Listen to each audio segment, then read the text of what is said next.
વડાલી તાલુકાના ભાજપ કાર્યાલયના ઉદ્ઘાટન પ્રસંગે રાજપૂત ક્ષત્રિય સમાજ દ્વારા વિરોધ કરવામાં આવ્યો છે। તો આજ રોજ લોકસભાના ઉમેદવાર શોભના બારૈયાના કાર્યાલય ઉદ્ઘાટન પ્રસંગે રમણલાલ બોરા, કનુભાઈ પટેલ તથા જિલ્લા ભાજપ પ્રમુખ વિજયભાઈ પંડ્યા અને ઉપપ્રમુખ રવિન્દ્રભાઈ બારોટ તથા તખ્તસિંહજી હરિયોલ, પ્રદ્યુમનસિંહ તથા વિજયભાઈ પટેલ અને ભાજપ કાર્યકરોની ઉપસ્થિતિમાં કાર્યાલયને ખુલ્લું મૂકવામાં આવ્યું હતું। ત્યારબાદ વડાલી તાલુકાના ક્ષત્રિય સમાજ દ્વારા પરસોત્તમ રૂપાલા હાય હાયના નારા સાથે વિરોધ કરવામાં આવ્યો હતો।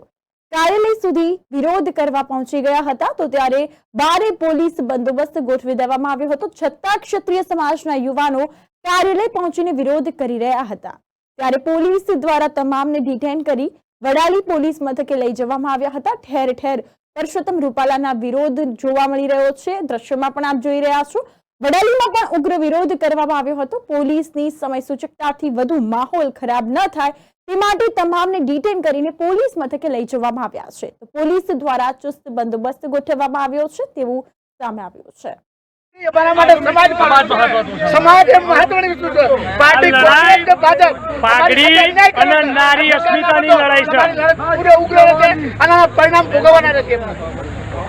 કાર્યાલય ઉદ્ઘાટન પ્રસંગે આવ્યા છો તો શું કહેશો? 2024ની લોકસભાની ચૂંટણીના અનુસંધાનમાં ભારતીય જનતા પાર્ટીનો પ્રત્યેક કાર્યકર્તા ચૂંટણીના કામે લાગ્યો છે ત્યારે એના ભાગ સ્વરૂપે દરેક વિધાનસભા ક્ષેત્રમાં કાર્યાલયનું ઉદ્ઘાટન થતું હોય છે। એમાં આજે વડાલી ખાતે કાર્યાલયનું ઉદ્ઘાટન થયું છે અને આ ઉદ્ઘાટન પ્રસંગે શાંતિથી જ્યારે અમારી સભા ચાલતી હતી એ દરમિયાન અમે જય શ્રી રામના નારા લગાવતા હતા। રાજપૂત સમાજનો એક પણ માણસ અહીંયા આવ્યો નથી। માત્ર કોંગ્રેસના લોકો રાજપૂત સમાજને બદનામ કરવા માટેના કાર્યક્રમો કરી રહ્યા છે।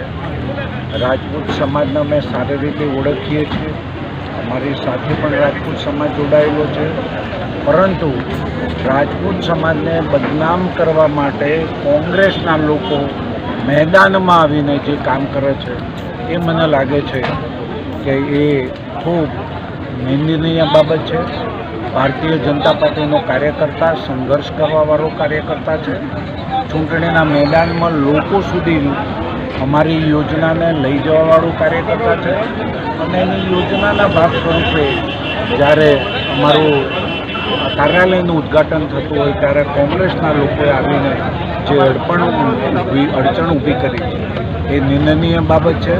હું એને વખોડું છું અને તમામ રાજપૂત સલામને હું સલામ કરું છું। ભાઈ સાહેબ, आप પોલીસે ધરપકડ કરેલી આપની? हाँ, मैंने હું સામાજિક આગેવાન છું, સામાજિક સંગઠનમાં જોડાયેલો છું। મારું નામ વિકી બાપુ ભવાનગઢ છે। આ રૂપાલાના વિરોધમાં આ લોકોએ મને રસ્તામાં આ લોકોને ખબર હતી કે વિકીને પકડવાથી આંદોલન નહીં થાય તો આ લોકોએ મને ત્યાંથી બિસ્તરમાંથી ઉઠાવી અને મને લઈ ગયા, ખેરબ્રહ્મા સાઈડ લઈ ગયા, વડાલી ફેરવ્યો, રસ્તામાં બ્રેક કરી ગાડી, જુદી જુદી જગ્યાએ મને આડો ફેરવ્યો। વિરોધ પછી આગળનું કઈ માંગ છે કે રૂપાલા ની હવે તો માંગ તો 22 તારીખ તો આજે પતી જાય। હવે તો લડત જ છે। અમે સમાજના બધા આગેવાનો અને સમાજના બધા સર્વ સમાજ અમારી સાથે છે અને અમે વિરોધ કર્યું, ભાજપ સરકારનો બહિષ્કાર કર્યો અમે। બાપુ સાહેબ, આ વિરોધ પ્રદર્શન કર્યું છે તો એ વિશે શું કહેશો આપ? આજ રોજ મહાકાલ સેનાના યુવા આગેવાન પ્રમુખ ભાઈ શ્રી વિકી બાપુ કર્મરાજસિંહ ભવાનગઢની ઘરેથી પોલીસે સવારે વહેલા કોઈ પણ કારણ આપ્યા વગર એમને એમના બિસ્તરમાંથી ધરપકડ કરી અને જેવા સમાજ બાપુ સાહેબ, આ વિરોધ પ્રદર્શન કર્યું છે તો એ વિશે શું કહેશો આપ? આજ રોજ મહાકાલ સેનાના યુવા આગેવાન પ્રમુખ ભાઈ શ્રી વિકી બાપુ કર્મરાજસિંહ ભવાનગઢની ઘરેથી પોલીસે સવારે વહેલા કોઈ પણ કારણ આપ્યા વગર એમને એમના બિસ્તરમાંથી ધરપકડ કરી અને જેવા સમાચાર ભવાનગઢની અંદર પ્રસરતો સમગ્ર વડાલી તાલુકાના ક્ષત્રિય સમાજ આજે વડાલી પોલીસ સ્ટેશને આવી અને ચંદ મિનિટોમાં વિજયભાઈ શ્રી વિકી બાપુની રિહાઈ માટેની માંગ કરી અને ભારતીય જનતા પાર્ટીની આ તાનાશાહી સરકાર અને જ્યારે ભારતીય જનતા પાર્ટી ડરતી હોય છે ત્યારે પોલીસને આગળ કરતી હોય છે, એ સૂત્ર સાર્થક થયું છે.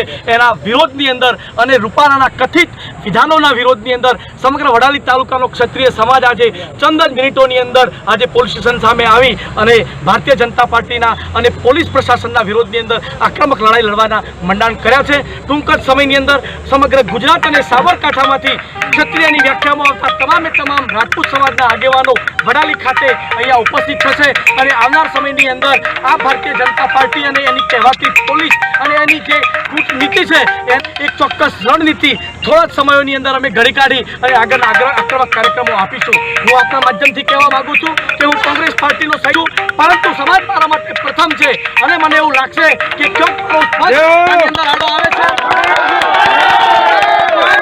કોંગ્રેસ પક્ષમાંથી પણ રાજીનામું આપી અને આ સમાજની લડાઈ પૂરી તાકાતથી લડીશું. તન મન અને ધન વાપરી અને સમાજ સાથે રહેવાની નેમ સમગ્ર સમાજે લીધી છે, ત્યારે એ નેમની સાથે અમે બધા છીએ. ભાઈ સાહેબ, આ પોલીસે ધરપકડ કરેલી આપની?